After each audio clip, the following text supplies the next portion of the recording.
थी। तो कल की ही मुरली कंटिन्यू करेंगे। मुरली की डेट है 8 जुलाई 73 और मुरली का टाइटल है समय की पुकार। और कल बाबा ने 2 शब्दों से शुरुआत की, मेला और खेला। तो मेला मना मिलन मनाना, तो मिलन आत्मा का परमात्मा से होता है सर्व संबंधों से। और खेला माना आसपास जो भी चल रहा है वो खेल है, परिस्थितियां भी एक खेल है। तो जिसमें बाबा ने कहा कि हमें साक्षीपन की सीट को नहीं छोड़ना है, नहीं तो फिर विचलित हो जाएंगे, स्थिति डगमग हो जाएगी। तो बाबा ने कहा कि ये वैरायटी ड्रामा है और वैरायटी ड्रामा में हर एक आत्मा का पार्ट अपना अपना है। तो हर एक आत्मा पार्ट बचा रही है, ये समझकर अगर खेल को खेलेंगे तो फिर सदैव हर्षित रहेंगे।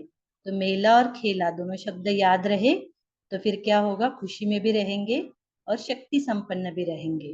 क्योंकि खेल चल रहा है, ये स्मृति खुशी देगी। और क्या है दूसरा, मिलन, बाबा से मिलन होता रहेगा तो सर्वशक्ति संपन्न बनते जाएंगे। और बाबा ने कहा कि अभी समय छोटी छोटी बातों में गवाने का नहीं है, तो हमें मास्टर रचयिता बनना है और बाबा से जो मिला है वो दाता और वरदाता बन आत्माओं को देना है। क्योंकि बाबा ने कहा कि अभी रहम आना चाहिए, आपको तरस आना चाहिए। क्योंकि आत्माएं जो हमारे भविष्य की प्रजा और भक्त है वो अभी ही मांगने आएंगे हमसे, तो उनको हमें देना है। तो अभी आगे सुनते हैं। तो बाबा कहते हैं, लौकिक रूप में भी हथ का रचयिता अपनी रचना को दुखी व तड़पता हुआ देख नहीं सकता। तो अभी तुम मास्टर रचयिता हो ना, अथवा ये बाप का ही काम है या आपका भी काम है। जब आप लोग भी सभी मास्टर रचयिता हो, तो मास्टर रचयिता अपनी रचना के दुख के विलाप व तड़पन को कभी देख नहीं सकेंगे। उस समय उन्हें कुछ देना पड़ेगा। मांगने के लिए आएंगे ना लोग, सुख शांति, थोड़ा सा दिलासा चाहिए, परिस्थिति में सजेशन चाहिए, तो मांगने के लिए आएंगी तो उनके पास उन्हें हमें कुछ देना पड़ेगा। अगर अभी से स्टॉक इकट्ठा नहीं करेंगे और जो कमाया उसे खाते और खत्म करते रहेंगे, तो उन्हें क्या देंगे। खाते और खत्म करते रहेंगे माना अपने प्रति ही, अपनी समस्याओं प्रति ही उन शक्तियों को यूज करते रहेंगे, तो जमा नहीं होगा, इकट्ठा नहीं कर सकेंगे। तो बाबा कहते उन्हें क्या देंगे। अब अपने पोता मेल को देखना है। अभी के समय प्रमाण मास्टर रचयिता को कौन सा पोता मेल देखना है, क्या क्या गलती की, ये तो बचपन का पोता मेल है। लेकिन मास्टर रचयिता को अपना कौन सा चार्ट चेक करना है, स्पेशली कौन सा चार्ट चेक करना है। आप हर शक्ति को सामने रखते हुए ये पोता मेल देखो कि आज के दिन सर्व शक्तियों में से कौन सी शक्ति और कितनी परसेंटेज में शक्ति जमा की।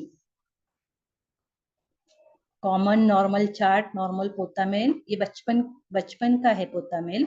तो बाबा कहते हैं अभी एक एक शक्ति कौन सी जमा की और कितने परसेंटेज में जमा की। अभी जमा के खाते का पोता मेल देखना है, खर्चे को फुल स्टॉप लगा देना है। अभी तक भी अपने प्रति खर्च करते रहेंगे क्या, दूसरों को देना ये खर्चा नहीं है। यहाँ पे लौकिक लौकिक दुनिया में पैसे हो वस्तु हो उसका ऐसे ही कैलकुलेशन होता है ना, तो जितना देते उतना खत्म होते जाता है। लेकिन यहाँ पर दूसरों को देना वो खर्चा नहीं, वो तो एक देना फिर लाख पाना है। वो खर्चे के खाते में नहीं, वो जमा के खाते में हुआ। जितना देते हैं उतना वो शक्तियां जितनी यूज करते उतना बढ़ती जाती है, तो वो जमा के खाते में हुआ। जब अपने विघ्नों के प्रति शक्ति का प्रयोग करते हो वो होता है खर्च। जब कोई भी विघ्न पड़ता है तो उनको समाप्त करने में जो समय खर्च करते हो या जो ज्ञान धन को खर्च करते हो, तो इतना सभी खर्चा अभी से बचाना पड़े। विघ्न विनाशक बनना है ना, तो अपने प्रति ही इन सभी ज्ञान धन को और शक्तियों को खर्च नहीं करना है। जैसे ये गवर्नमेंट भी आजकल बचत की स्कीम बनाती है, तो ऑलमाइटी गवर्नमेंट भी अब सब बच्चों को ऑर्डर करती है कि अब बचत की स्कीम बनाओ, खर्चे को फुल स्टॉप लगाओ। अभी तो देते रहो, अभी तो देते रहो, अभी कुछ लेने का रहा है क्या? अगर रहा है तो इससे सिद्ध होता है कि बाप ने पूरा वर्षा दिया नहीं है। लेकिन बाप ने, बाबा कहते हैं, लेकिन बाप ने अपने पास कुछ रखा ही नहीं है। सब कुछ तो दे दिया ना बाबा ने। बच्चा बनने के बाद बाबा कहते 1 सेकंड में मैंने सब कुछ दे दिया।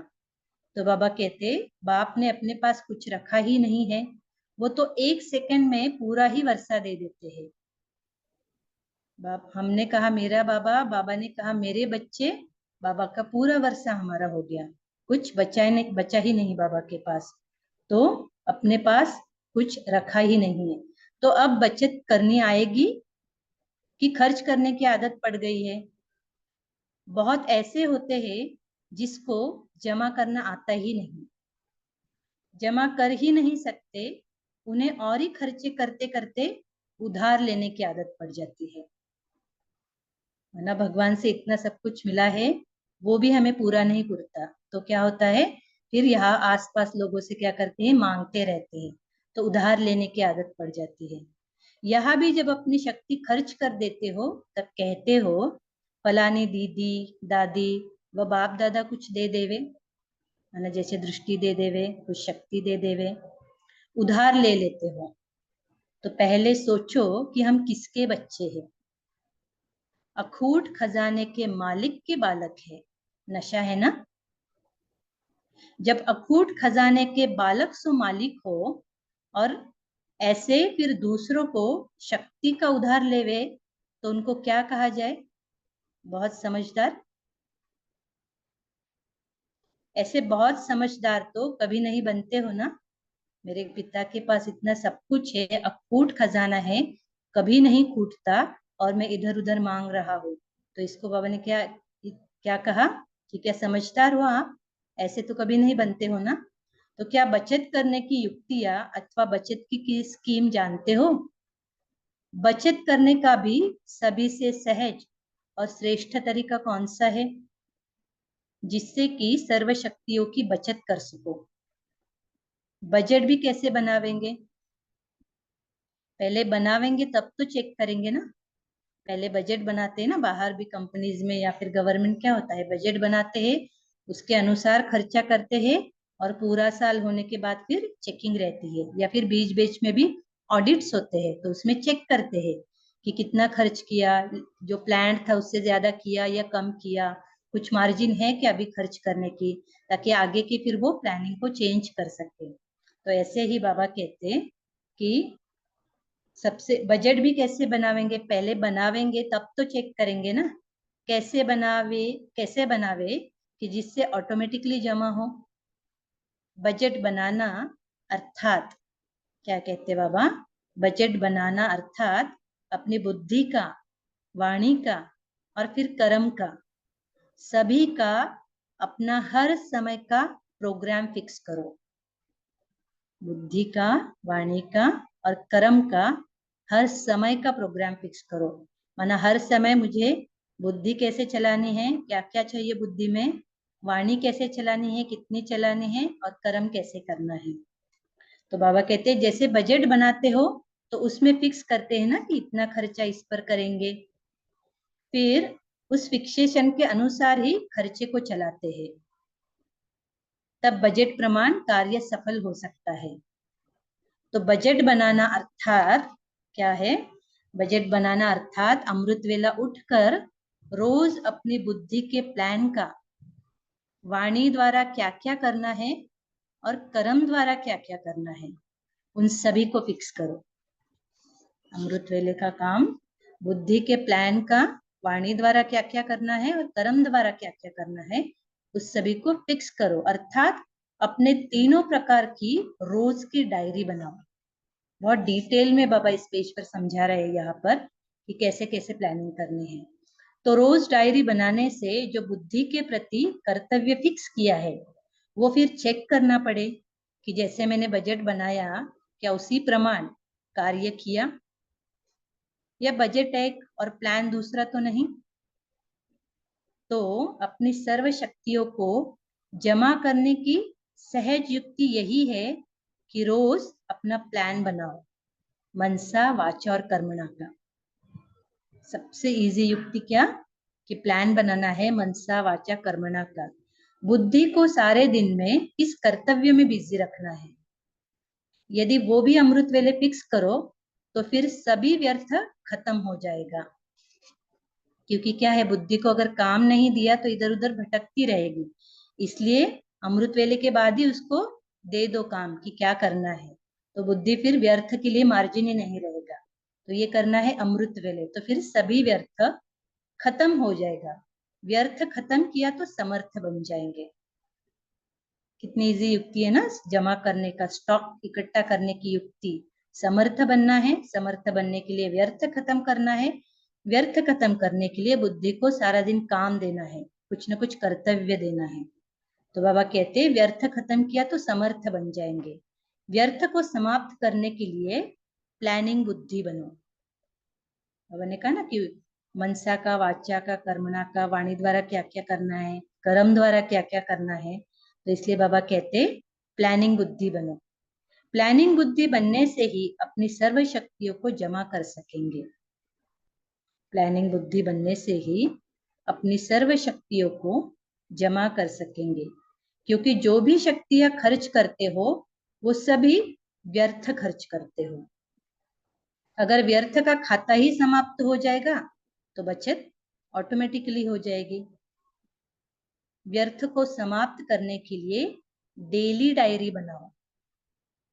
इस रीति अपने समय को भी फिक्स करो कि आज के दिन बुद्धि में विशेष कौन सा संकल्प रखेंगे या आज वाणी द्वारा क्या कर्तव्य करेंगे।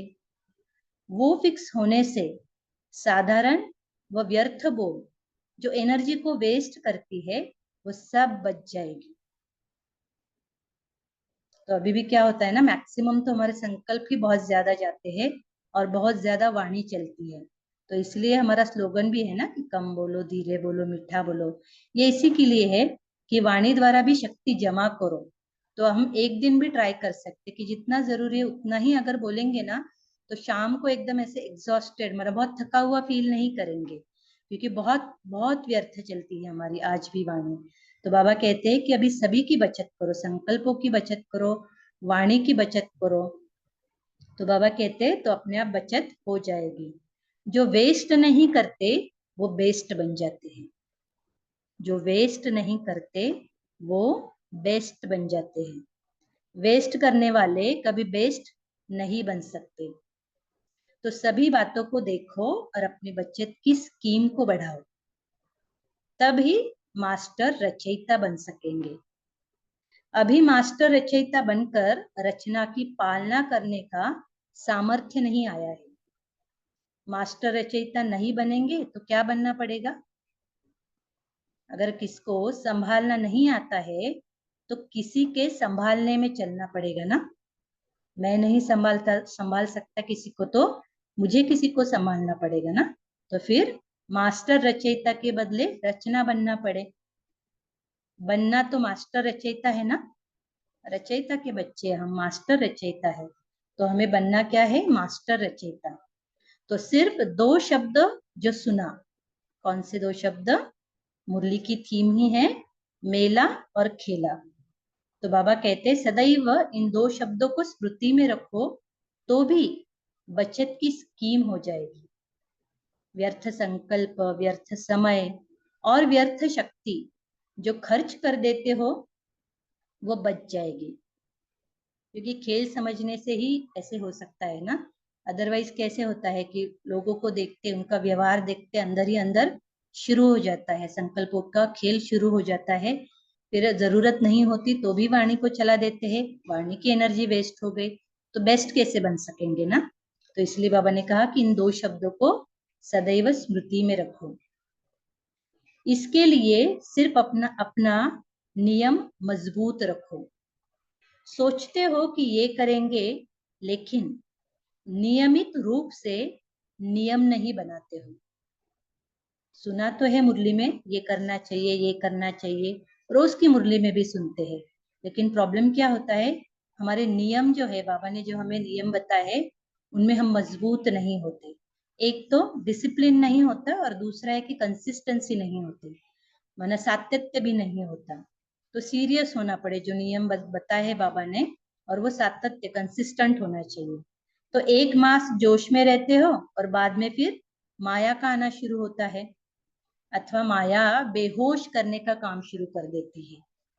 इसलिए क्या करना पड़े, तो अभी बाबा ने कहा कि इसके लिए हमें क्या करना पड़े, एक तो इंजेक्शन लगाना पड़े। तो कौन सा इंजेक्शन, वो बाबा बता रहे हैं। तो बाबा कहते देखो, जब कोई होश में नहीं आता उसके लिए इंजेक्शन पिछड़े इंजेक्शन लगाते रहते हैं। क्यों लगाते हैं, ताकि जैसे जब कोई ऑपरेशन करते हैं तो उसको देख फीलिंग ना आए, माना होता है ना, लोकल एनेस्थीसिया देते हैं, लेकिन कभी कभी क्या होता है कि आंखों से अगर देख लेते हैं उस चीज को, उस ऑपरेशन को, तो फीलिंग में आ जाती, सेंसिटिव नेचर होता है तो नहीं देख सकते, तो फिर और ही कुछ बीमारियां शुरू हो जाती है। तो इसलिए फिर इंजेक्शन के ऊपर इंजेक्शन लगाने पड़ते हैं। तो बाबा कहते हैं, तो जिस समय अनुभव करते हो कि अब जोश बेहोश के रूप में जा रहा है, अर्थात माया का जोश शुरू है, तो कौन सा इंजेक्शन लगावेंगे। अटेंशन और चेकिंग तो है ही, ये तो चाहिए ही चाहिए, अटेंशन और चेकिंग, लेकिन उसके साथ साथ अमृत वेले पावर हाउस से फुल पावर लेने का जो नियम है, उसको बार बार चेक करो। कौन सा इंजेक्शन है जो अमृत वेले लगाना है, पावर हाउस से फुल पावर लेने का जो नियम है, उसको बार बार चेक करो। तो यही बड़ी से बड़ी इंजेक्शन है, और इसके लिए अमृत वेला मिस कभी भी नहीं होना चाहिए, और अगर होता है तो वो शक्तिशाली होना चाहिए, क्योंकि शक्तिशाली अमृत वेला नहीं तो ये इंजेक्शन भी फिर इतना शक्तिशाली नहीं होगा ना, फुल पावर नहीं भर सकेंगे अपने अंदर। तो बाबा कहते, अमृत वेले बाप से कनेक्शन जोड़ लिया तो सारा दिन माया की बेहोशी से बचे रहेंगे। इस इंजेक्शन की ही कमी है, कनेक्शन ठीक होना चाहिए। ऐसे नहीं कि सिर्फ उठकर बैठ जाना है, उठकर तो बैठ गए, ये तो नियम का पालन किया, लेकिन क्या कनेक्शन ठीक है, अर्थात प्राप्तियों का अनुभव होता है। अगर इंजेक्शन लगावे लेकिन शक्ति का अनुभव न हो, तो समझेंगे इंजेक्शन ने पूरा काम नहीं किया।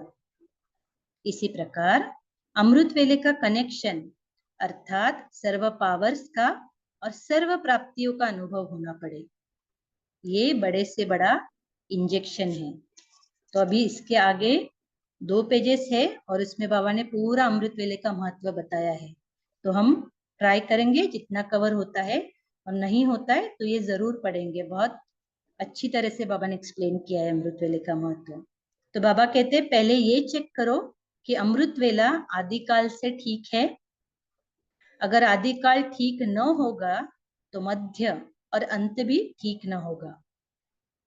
आदिकाल में अनुभव करने का अभ्यास नहीं है तो क्या होगा, देखो बाबा क्या कहते हैं। अगर आदिकाल में अनुभव करने का, मना अमृत वेले अनुभव नहीं हो रहा है, अनुभव करने का अभ्यास नहीं है, तो सृष्टि के आदि अथवा आदिकाल में सर्व सुखों का अनुभव नहीं कर सकेगा। तो यहाँ पर अगर अनुभव नहीं हो रहा है दिन के आदिकाल में, तो वहां पर सृष्टि के आदिकाल में भी हमें सर्व सुखों का अनुभव नहीं कर सकते हम। जैसे सारे दिन का ये आदिकाल है, अमृत वेला सारे दिन का आदिकाल है, उस आदिकाल को छोड़ कुछ समय के बाद व कुछ घंटों के बाद जागते व बैठते हो, वह कनेक्शन जोड़ते हो, तो जितना यहाँ लेट उतना वहां लेट। अंडरलाइन करेंगे इसको, जितना यहाँ लेट उतना वहां लेट, है ना। 4 बजे टाइम तो फिक्स है अमृत वेले का, लेकिन नहीं 4-5 बजे उठते हैं, 4-10 4:15 बजे करते हैं, 4:30 बजे करते हैं। तो जितना जितना नहीं, फिर 5 बजे आज नींद खुल गई, 5 बजे से शुरुआत करेंगे, तो जितना यहाँ लेट करेंगे उतना फिर वहां पर लेट होगा।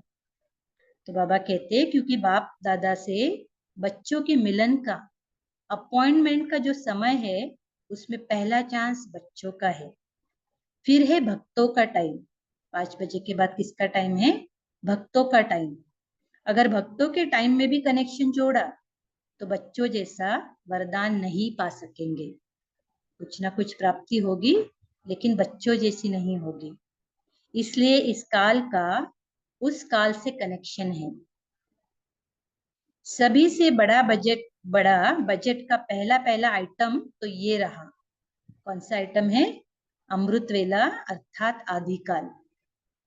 बजटिंग में सबसे पहले किसको ठीक करना है? हमें अमृत वेले को ठीक करना है। अगर नींद आ रही है तो हर वो प्रयास करे। बहुत सारे क्लासेस भी है जो हमें बताते हैं कि क्या करना है, लेकिन अमृत वेले को ठीक करना है। तो अमृत वेला यानी आदिकाल, ये सबसे पहला आइटम है बजटिंग का। उस समय अपने आप को चेक करो कि हम आदिकाल में आने वाले हैं या कुछ जन्म पीछे आने वाले हैं। यहाँ के घंटे वहां के जन्म। जितने यहाँ घंटे कम, उतने वहां जन्म कम हो जाएंगे। तो बाबा ने कहा, इसलिए सुनाया ना कि अमृत वेले के महत्व को जानने और उन्हें जानकर जीवन में लाने से महान बन सकते हो। अगर अमृत वेले अपना प्लान नहीं बनावेंगे तो प्रैक्टिकल में क्या लाएंगे? तो बाबा कहते, अमृत वेला ठीक करेंगे तो सब ठीक हो जाएगा। अमृत वेले को ठीक करेंगे तो सब ठीक हो जाएगा। जैसे अमृत पीने से अमर बन जाते हो, तो अमृत वेले को सफल करने से अमर भव का वरदान मिल जाता है। फिर सारा दिन कोई भी विघ्नों में मुरझाएंगे नहीं, सदा हर्षित रहेंगे और शक्तिशाली बनने में अमर रहेंगे। अच्छा, तो और भी बहुत कुछ है अमृत वेले के बारे में इस मुरली में, तो ये सभी पढ़ेंगे। अच्छा, तो ओम शांति। तो भी कुछ सेकंड याद करते हैं बाबा को और फिर पॉइंट शेयर करेंगे।